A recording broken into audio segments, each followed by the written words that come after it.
भैया के लिए आएगा वा। तो चलिए दोस्तों अब केक कटने जा रहा है। ऐसा ना कटे इंतजार करा है क्यों जानी आगे हिले दिन बकवास लागत है। क्या यार मार झूठ के फेंक के पड़ा बात वीरेंद्र भैया ये और मीना भाभी कैसी लागत है? पीला पीला एकदम दोस्तों कैसी लागत है? बड़ाई करी चाहिए ना। कम से कम 2 घंटे है कह रहा गुरु का बताओ हम 10 बजे से इंतजार कर यार हमारे चोनी लागत बात है। छतरी लगाओ भैया, छतरी लगाओ पहले। चले सही बात है दीदी आओ छाए आ जा रंगीले भैया का भाई खड़ी रहा हूं ये ए अजय भैया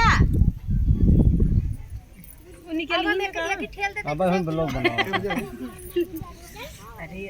ए अगवा चले दे पनियों में पिए अरे पियास मार लो चलो दीदी और सब हम लोग फिर हाजिर भाई ए भैया भाई हां और जितना देने बात हुई और कैसे हैं? 1 जनवरी से और ये 1 जनवरी कहाँ की सोना लगाए तो कहीं दूसरी जगह लग जाता हम करे चाहे अब आज ही हमने आज ही नंबर चेंज कर लिए थे, टेंशन नहीं। हाँ जब लगाए दूसरी जगह लगे का साल लाजोस पूछा तुरंत हम आज ही हाँ आज तो कुछ मंगवाइए रहे हुई भी ना लगावत रहे का यार तो बड़ी बात तो धोखा हो गया। चला चला हो गया ए जल्दी चला कहीं देखा रही ना अगर आस गिरे सब पोछे वाला लेकिन नाक गिरे क्यों न पोछे हमारे सर्दी पकड़ रहे दूर हो जाए इसके नाम अपने पूछ चल अब खिंगे चलते हैं हाँ यार का बताई जाए तो बाजार